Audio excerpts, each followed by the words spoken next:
Bonjour tout le monde. Bonjour. Merci d'être là. Donc Jérémy M, édition du Penseur, maison d'édition qui a été fondée il y a 6 ans, en 2019, et on fait de la littérature francophone exclusivement et de création exclusivement. La plupart sont des romans avec des formes hybrides. Donc on va du roman contemporain traditionnel jusqu'au documentaire qui mêle aussi poésie. Tout ça pour raconter des histoires et essayer de rendre compte du réel. Voilà, pour la petite histoire. Et donc je vous présente aujourd'hui Les Mandragores, qui va paraître en août.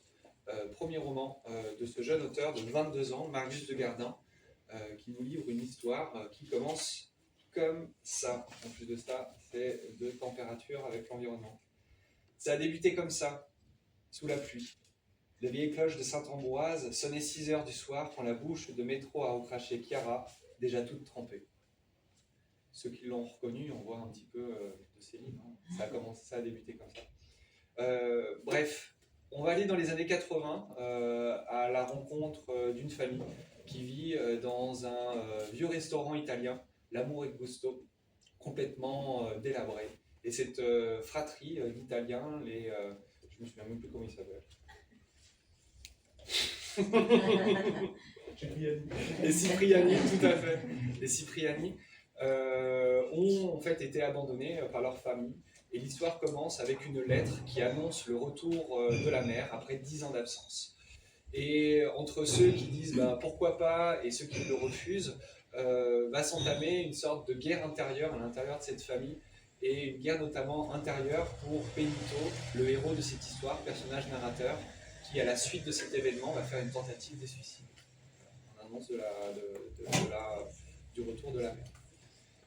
Donc c'est le premier chapitre qui s'élance comme ça, et on va suivre du coup Benito dans son périple, dans son errance, dans son désespoir, dans cette quête de lumière qui va nous balader à peu près sur 5-6 mois de périple entre du coup l'histoire familiale, les souvenirs, son passage également à Sainte-Anne, mais surtout son errance de les rues de Paris à la recherche de lui-même, à la recherche de ses frères, et puis à la recherche de ce qui lui a toujours manqué, peut-être une présence à soi.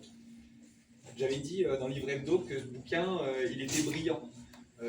Pas brillant parce que je trouverais que le style, il est génial, que la construction, elle est géniale, mais que c'est intelligent, mais brillant parce que c'est lumineux.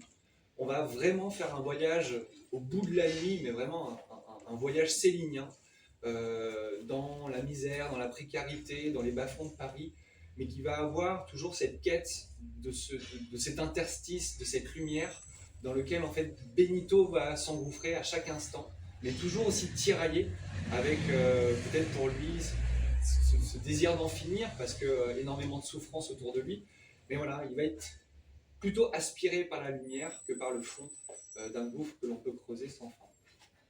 Donc un premier roman d'un jeune homme de 22 ans qui a aussi traversé des choses un peu terribles, qui va nous emmener vers le jour qui se lève, donc une jeunesse qui est en lutte contre le désespoir, contre l'accablement, et ça en fait du coup pour moi un sujet hyper important, notamment sur les questions de santé mentale, hein, quand on sait que les pensées morbides, les idées noires chez les jeunes depuis notamment la crise Covid a été vraiment exponentielle. Et donc du coup ça nous parle de ça, ça nous parle de cet enfermement. Parce que quand Marius commence à écrire son livre, il a 17 ans. Donc on est en 2020.